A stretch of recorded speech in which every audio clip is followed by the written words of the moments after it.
During his campaign for governor, Mike DeWine said he'd been preparing for that job his whole life. On the day he was inaugurated and took the job he dreamed of for decades, he shouted out to the woman who'd been at his side the whole time. I'm also very grateful for Fran.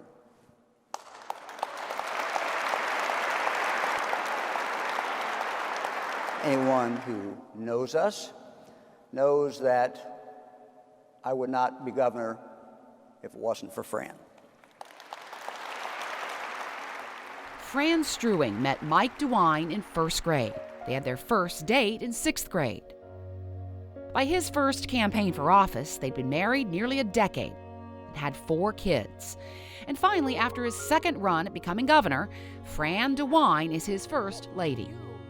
But that wasn't necessarily her plan.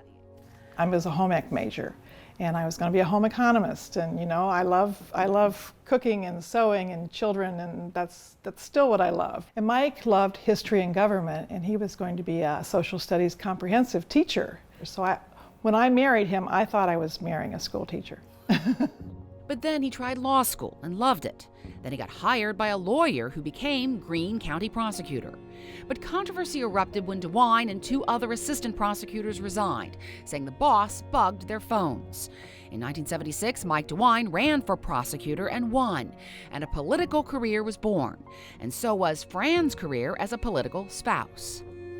You start out so small that I don't think you're really preparing for it. I didn't know what I was getting into maybe. But, you sort of do one day at a time.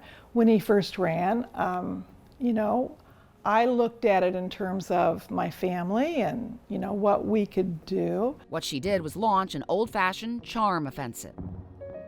She came up with the idea of throwing an ice cream social instead of a cocktail party. It's now an annual event she's hosted 42 times.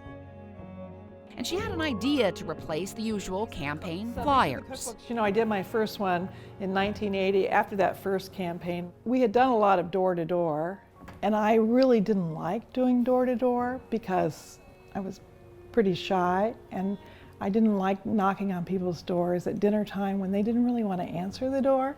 And I'd see them, as I shut the door, put the literature in the trash can. And so, I said to Mike, if we ever do this again, I'm going to make something that if I give it to people, it'll make them smile, and they'll keep it longer than your literature.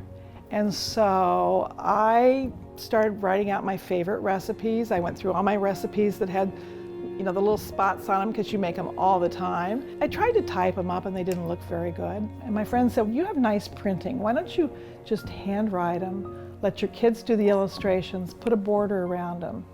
And so I made my first cookbook. And so the Blue Cookbook was born that way. They've all done different illustrations. Like, for instance, here's Becky's Buckeyes.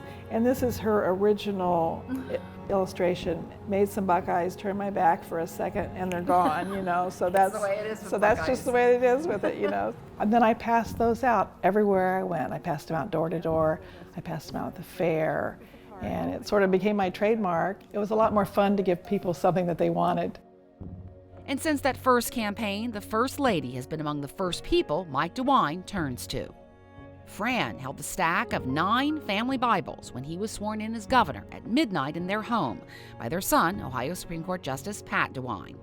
She's next to him in the first photos he took with his cabinet members and at his first press conference as governor. And she flanked him when he unveiled a package of gun law and mental health policy changes just days after the mass shooting in Dayton last month. On Sunday morning, Fran and I joined Mayor Nan Whaley, her husband Sam, Lieutenant Matt Dickey of the Dayton Police Department, to tour the Oregon District where the shooting took place. Fran DeWine has her own causes, such as reading. 3, 2, 1.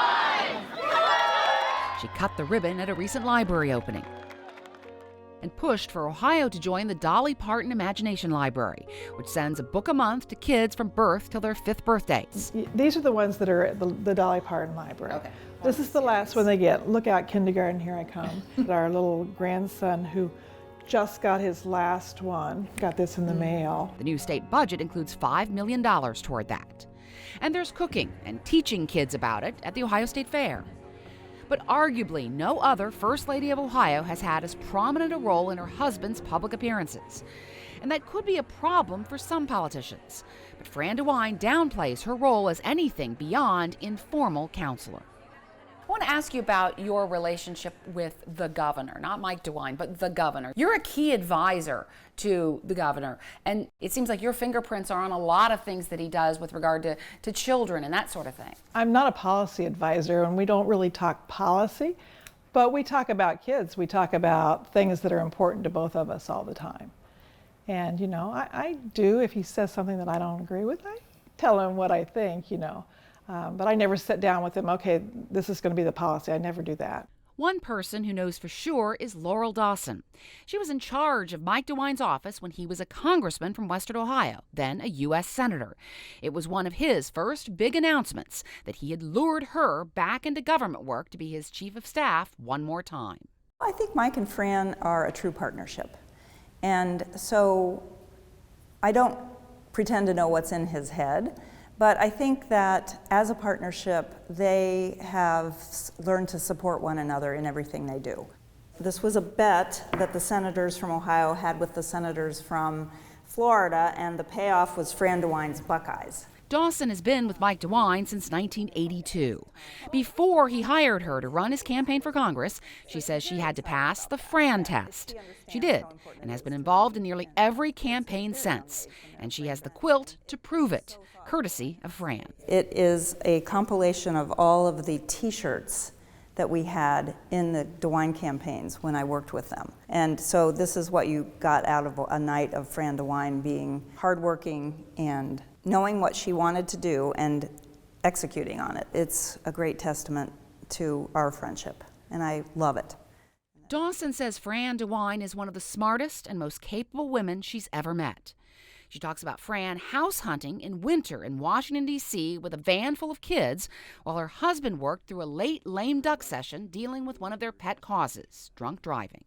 Do they ever disagree? Yes, they do. They disagree a lot about the schedule, which is a really difficult thing, as you can imagine, because it's busy. In the early years, you know, when we moved to DC and the kids were young, he said to me, I have to go home for dinner.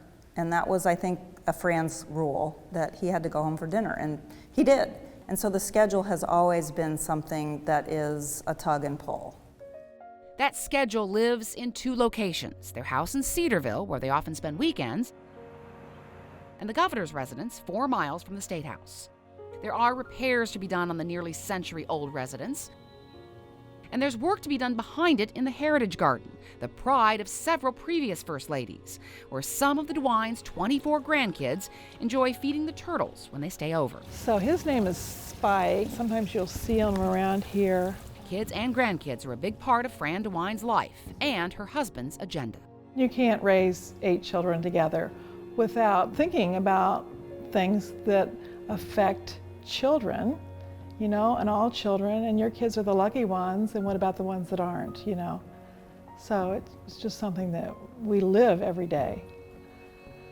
They also live every day with a huge loss, that of their daughter Becky, killed in a car crash, leaving her job as a newspaper reporter in 1993. She was 22.